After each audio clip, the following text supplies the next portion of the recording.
The papyrus, put it on my table every month. I don't wanna be sad. Don't even try to hide it. No, I don't wanna lose it. And you say how it is, it's so important. The papyrus, we're all so alive. The papyrus. Hello, welcome to the Papyrus TV Africa news updates. First, the headlines.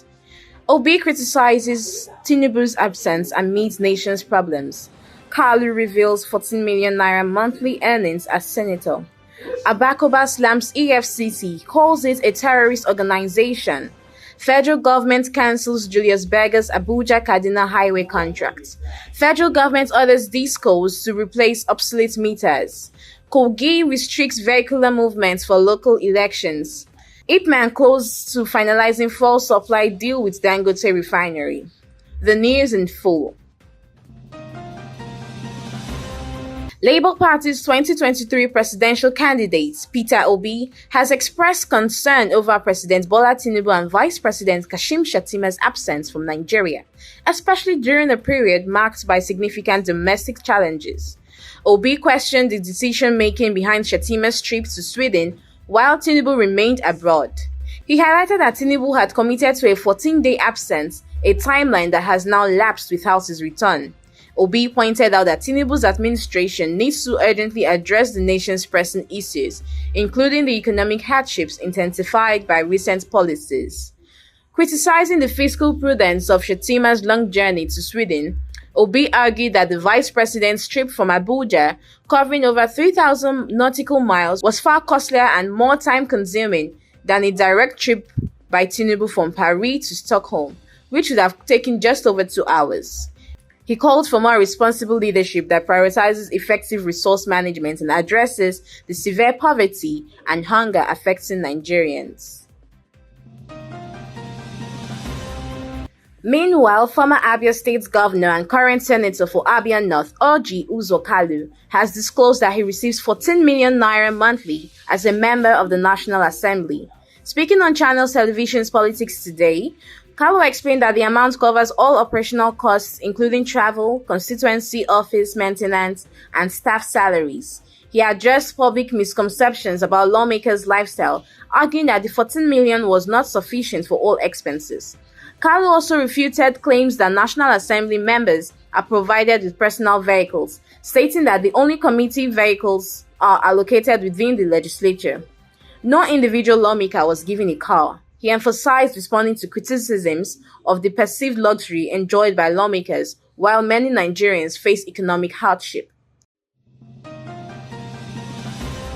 Similarly, renowned human rights activist and former Nigerian Bar Association president Olisa Abakoba has fiercely criticized the Economic and Financial Crimes Commission (EFCC), labeling the Anticorruption agency as a terrorist organization.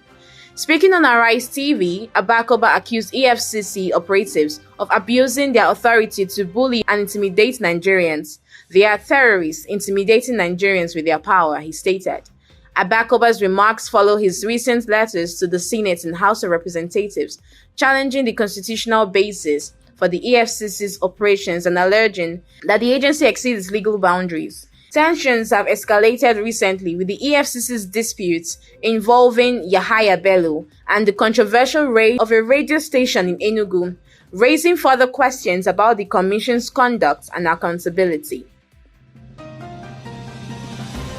In recent developments, the federal government has terminated Julius Berger's contract for the Abuja-Kaduna highway rehabilitation, citing stalled progress since 2018.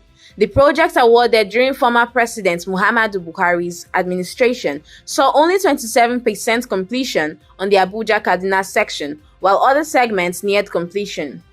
Minister of Works Senator David Umahi accused the company of politicizing the project and explained that cost disputes were a key factor.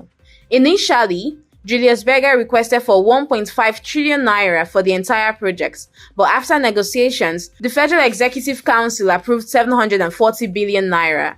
However, the company later demanded an increase to 903 billion, prompting the government's decision to end the contract. With the termination, the remaining sections will be reassigned to Dangote, and BUA under the tax credit scheme, with Dangote set to complete a 38-kilometer stretch for 145 billion naira within 14 months. Moving on, the federal government has mandated electricity distribution companies to replace phased-out meters as part of ongoing technological upgrades. The Nigerian Electrical Regulatory Commission closed this directive, indicating that while unit-star meters are not phased out, they would soon be obsolete. NERC stressed that these codes must address customer metering needs seamlessly, ensuring that there is no disruption in electricity access. Customers using unit-star meters may encounter difficulties purchasing power as these devices become outdated. These codes are also required to establish clear procedures for replacing the meters and refunding customers if needed. Furthermore, the Kogi state government has imposed a restriction on vehicular movement across all 21 local government areas on Saturday, October 19, 2024, in anticipation of the local government elections.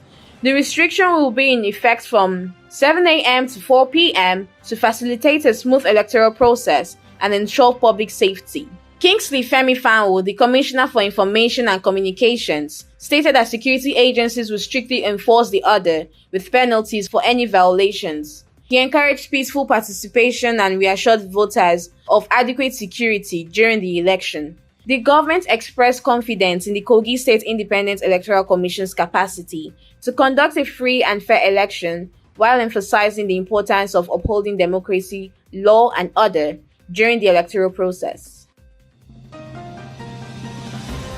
Conclusively, as Nigerians struggle with rising fuel prices, the Independent Petroleum Marketers Association of Nigeria has provided an update on its negotiations with Dango Refinery.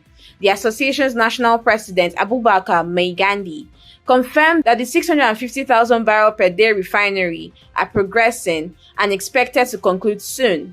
Maigandi disclosed that Ipman has resolved its pricing disputes with the Nigerian National Petroleum Company Limited and is now focusing on finalizing an agreement with Dangote.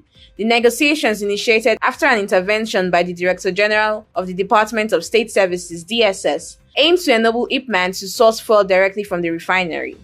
Additionally, the Nigerian Midstream and Downstream Petroleum Regulatory Authority has been directed to issue the necessary import and offtake licenses to Ipman. This has been the Papyrus TV Africa. The Papyrus.